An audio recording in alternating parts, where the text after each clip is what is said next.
오늘은 바벨탑을 왜 쌓았을까라는 제목을 가지고 함께 좀 은혜를 나누고자 합니다. 여러분 사실 역사를 공부하다 보면요 궁금한 것들이 굉장히 많아집니다.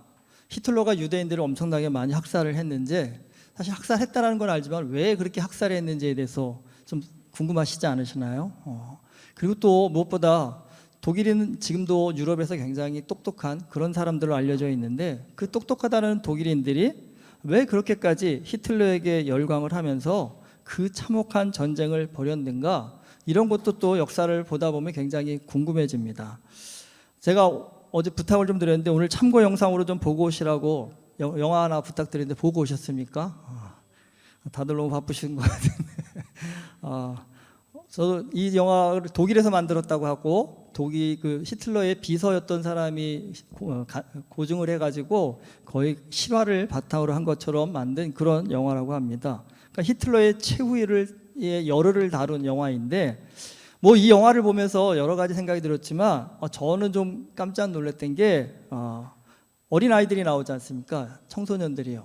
그런데 그 청소년들이요 히틀러를 자기가 지키겠다고 그 전쟁터에 앞장서는 모습을 보면서 참 목사로서 그런 생각이 들더라고요. 어떻게 교육을 하면 아이들이 저렇게 될 수 있을까? 그런 궁금증이 생겼습니다. 왜 그러냐면 사실 교회는 우리 자녀들을 하나님을 잘 믿는 사람으로 만들고 싶어서 사실 교회는 나름 열심히 교육에 힘을 쓰는데 생각보다 잘 그게 어렵습니다.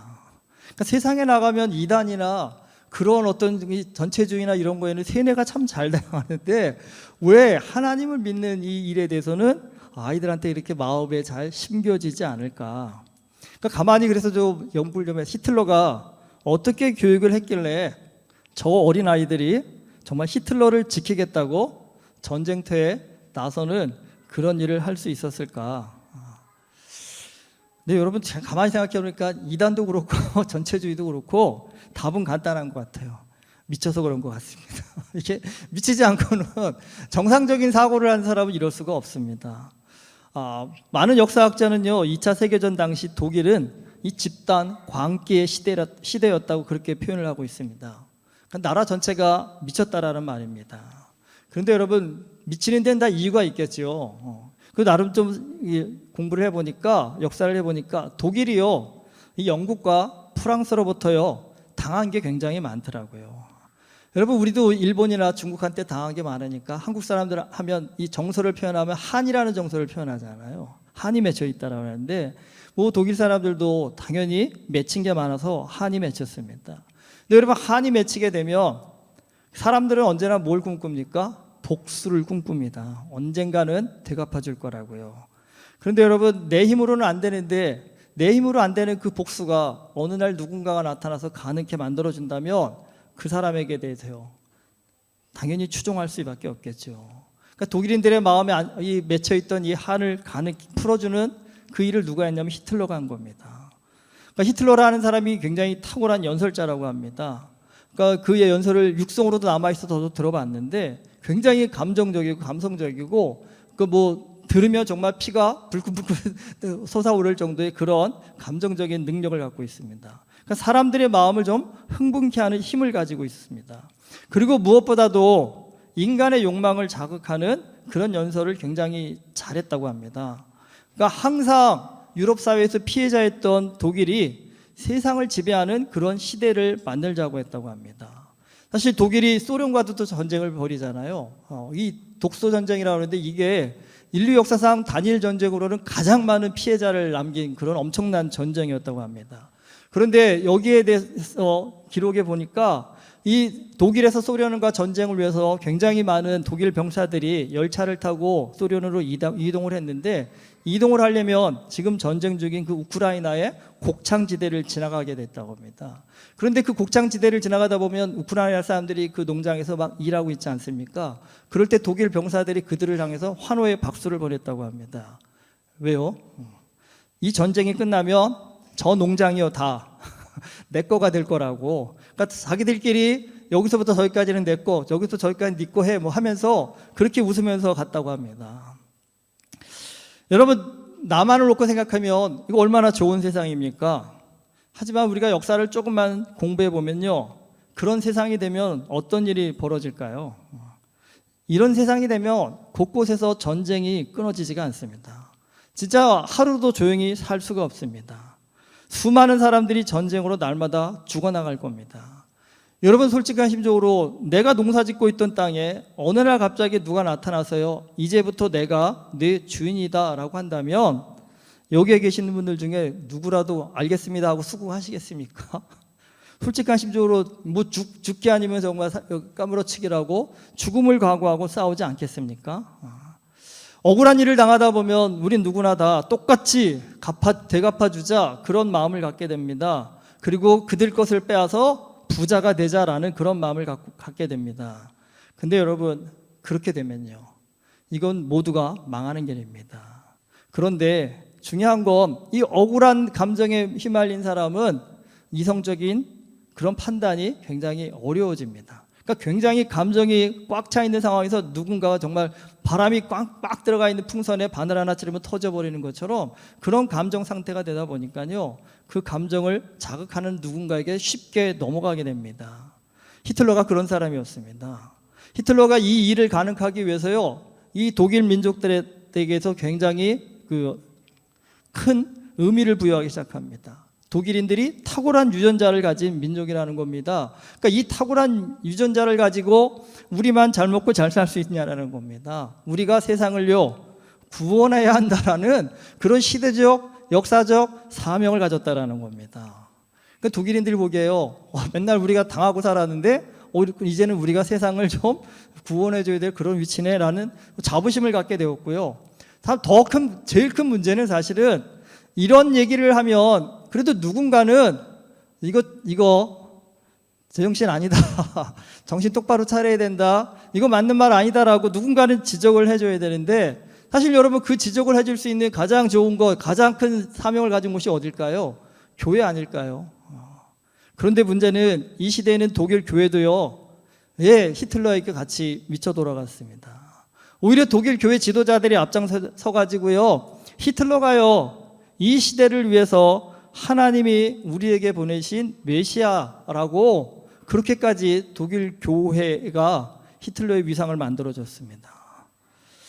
그러니까 모두가 욕망에 눈이 멀 때 그런 욕망을 절제하고 정말 진정한 가치가 무엇인지를 알려주어야 할 교회가 그런 욕망에 앞장을 서버린 겁니다.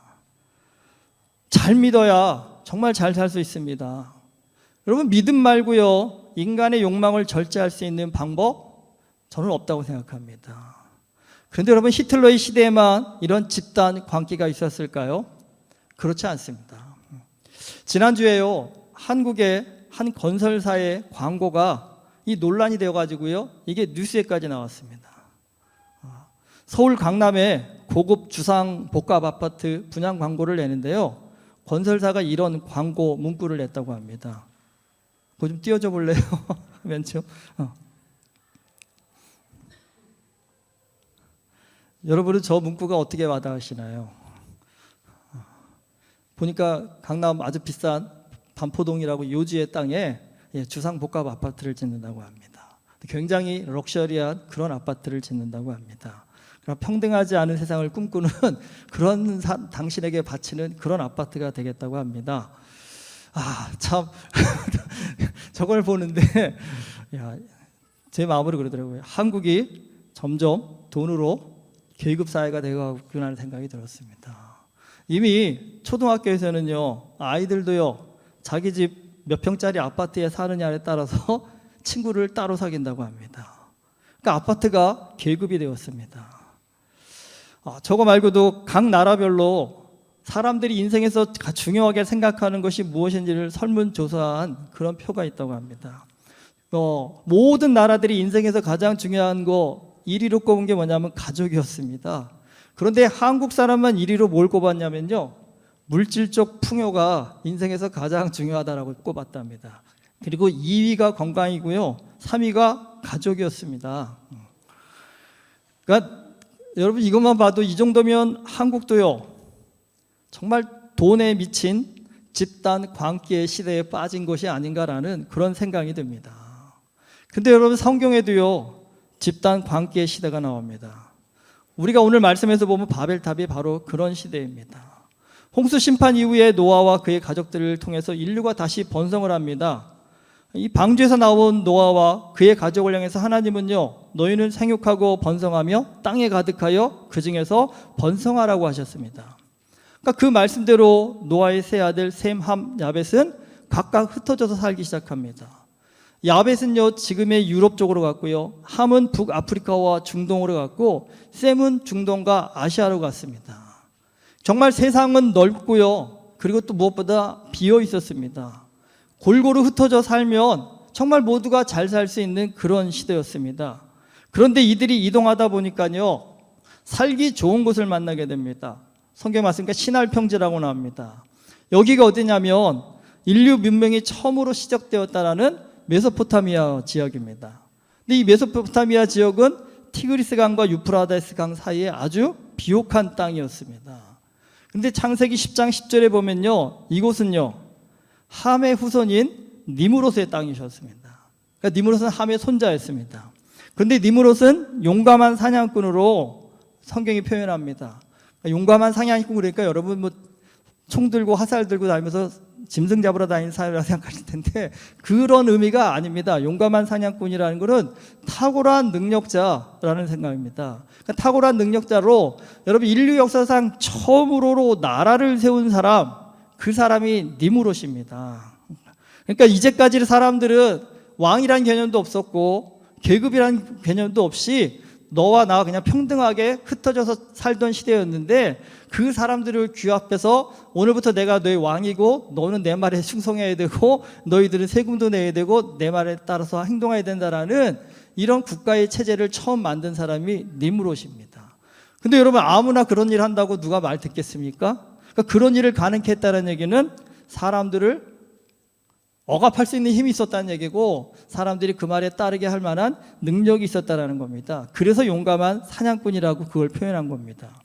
어쨌든 부족 국가를 세워서 문명의 발달을 이룬 사람, 그게 니므롯입니다. 이 니므롯이 통치하는 신할 땅을 셈의 후손들도 지나가다가 사실은 그 중에 일부가 좋아서 같이 살게 됩니다. 여러분, 인구가 늘어나게 됐습니다. 그리고 왕도 생겼습니다. 힘이 생긴 것입니다. 중요한 건 우리가 어렵고 힘들 때에는 돈 버는 일이 목적이지만 막상 여러분 돈 벌고 나면 많은 학생들이 대학 갈 때 공부 열심히 하지만 막상 대학 가고 나서 뭐 인생에 있어서 우리가 어떤 목표와 성취하고자 하는 것들이 있지 않습니까? 근데 그것들을 하고 나서 뭘 할 건지 사실은 우리는 깊이 잘 안 생각해 봅니다. 그러니까 왕이 생겼고 힘이 생겼으면 그거 갖고 뭘 하면 좋을까요? 이들이 바벨탑을 쌓았습니다.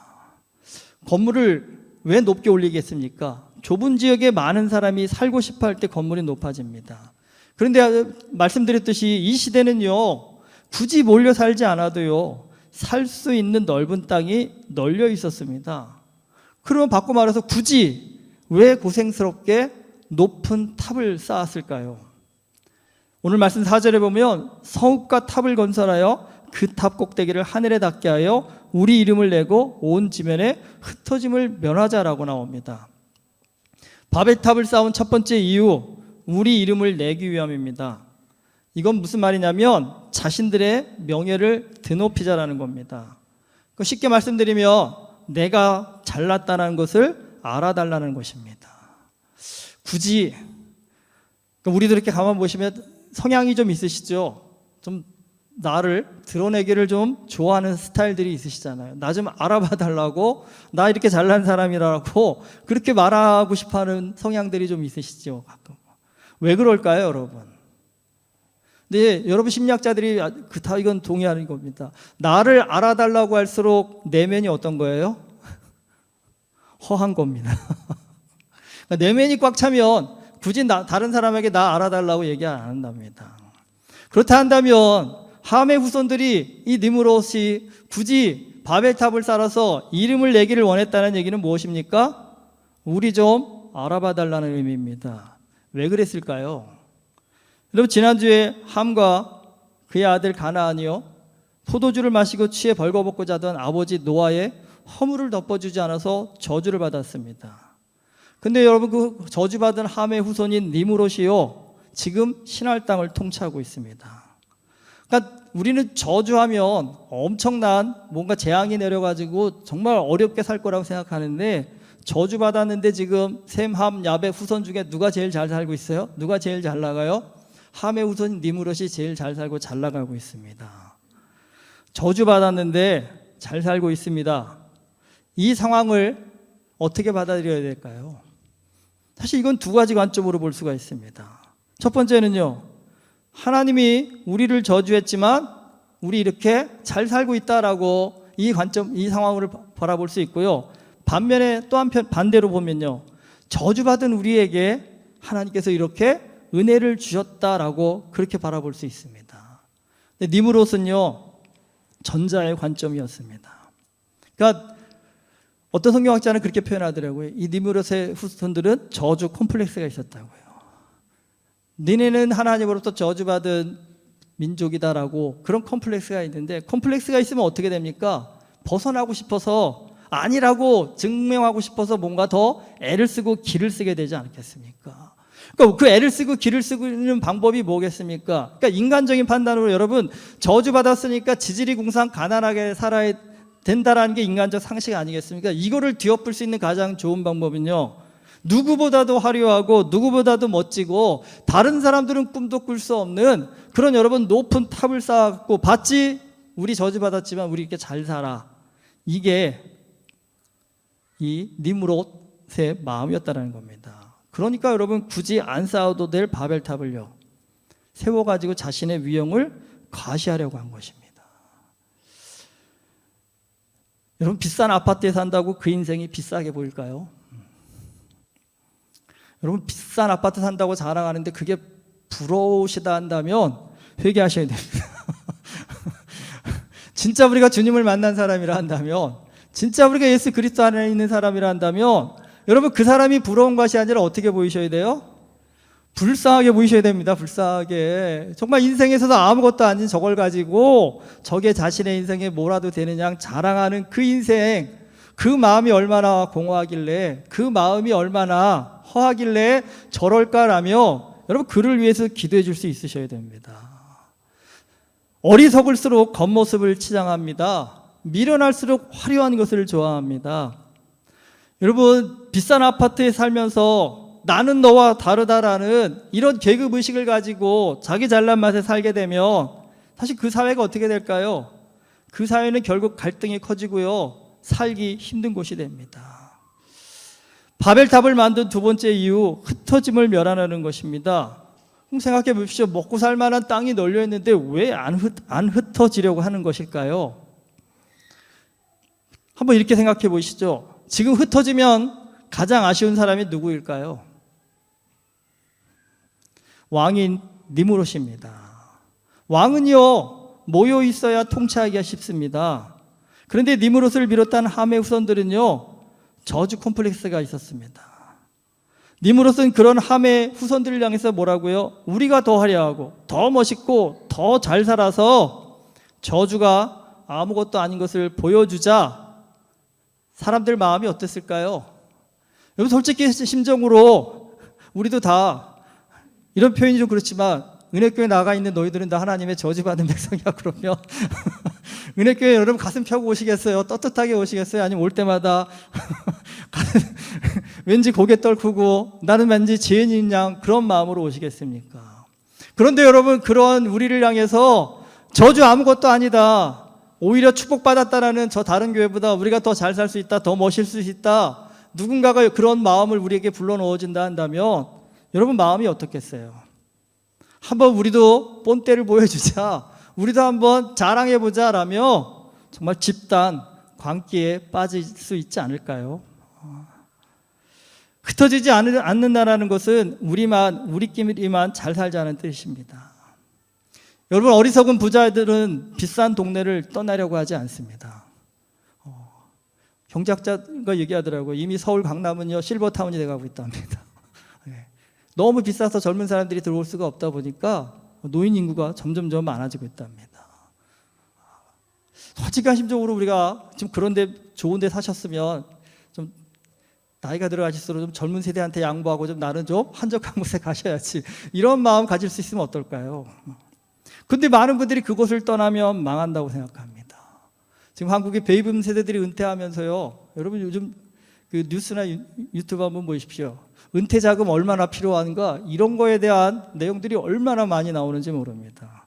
근데 여러분 평균 잡아 60에 은퇴한 사람이 죽을 때까지 써야 될 한국에서 필요한 은퇴 자금 평균으로 얼마 잡고 계신지 아세요? 20억 잡더라고요. 그래서 제가 깜짝 놀랐습니다. 아니 20억은 평생 벌어도 못 벌을 던지고, 아니 한국에서 정말 20억을 월급쟁이 해가지고 노후 자금으로 갖고 있는 사람이 얼마나 될까? 우리 못 삽니다. 한국 못 가시겠어요.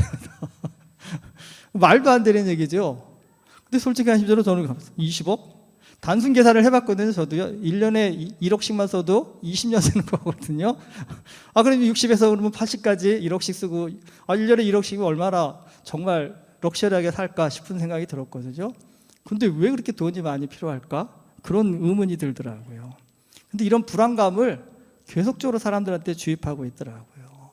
그러니까 어떻게든지 뭐라도 해야지라는 그런 마음들을 갖고 있다고 하더라고요. 여러분, 이게 어쩌면요, 떠나지 못하게 집착하게 만드는 겁니다. 하나님의 은혜를 아는 사람은요, 저는 개인적으로 노후자금 20억이 아니라 2억만 돼도 충분히 살 것 같더라고요. 안 되면 2천만 원만 있어서 살 것 같습니다. 욕심내지 않고 살면 되지 않을까요? 그냥 주신 바대로 감사하며 살면 되지 않을까요? 여러분, 은혜를 알아야 누릴 수 있습니다. 은혜가 없으면 내일이라도 큰 병 걸리면 어떡하지? 이 두려움 때문에 좋은 병원 가서 치료받으려면 돈 많이 드는데 이 돈 갖고 부족할 텐데, 이 두려움과 걱정 많이 오지 않을까요? 근데 은혜를 아는 사람이라면 내일이라도 큰 병 걸려서 나 죽으면 어떡하지 그러면요, 깨끗이 내려놓고 가시면 되죠. 뭐 하나님이 오라고 하면 가면 되죠. 왜 죽는 게 그렇게 두려울까요? 믿음이 없으니까 그렇겠죠. 여러분, 은혜를 아는 사람은 머물지 않습니다. 고이지 않습니다. 떠나고 흘려보냅니다. 니므롯과 함의 후손들이요, 우리 조상이 큰 잘못을 범했지만 하나님은 그래도 우리에게 이런 큰 축복을 주셨다라는 이런 은혜를 아는 사람들이었다면 어땠을까요? 그들은 그 힘과 그 능력으로 쓸데없는 높은 탑 쌓는데 애쓰지 않았을 겁니다. 하나님이 복 주셨다, 무슨 의미겠습니까? 흘려보내라는 거 아니겠습니까? 섬기라고 주신 것 아니겠습니까? 이 복 흘려보내자라면서 바벨탑과 같은 어리석은 일보다는요, 더 넓은 세상으로 나가서 더 많은 사람들이 잘 살 수 있도록 우리가 앞장서자. 그래서 이 저주가 오히려 우리에게 축복이 되었음을 좀 증명해 보이자라고 그렇게 생각하지 않았을까요? 성경을 제가 정말 깊이 묵상할수록 인생에서 정말 중요한 것, 그건 태도라는 생각이 듭니다. 여러분, 똑같은 상황에서도요, 어떤 태도를 갖느냐에 따라서 그 행동이 정말 달라집니다. 저주받은 함의 후손들에게 복을 주었는데 그 복을 하나님을 향해 반항하는 일에 사용하였습니다. 그 복을 나누고 섬기는 일에 사용했다면 얼마나 더 큰 복을 받았을까요? 여러분, 우리도 살면서 힘들다고 짜증내고 화만 내면 옆에 사람은 어떻습니까?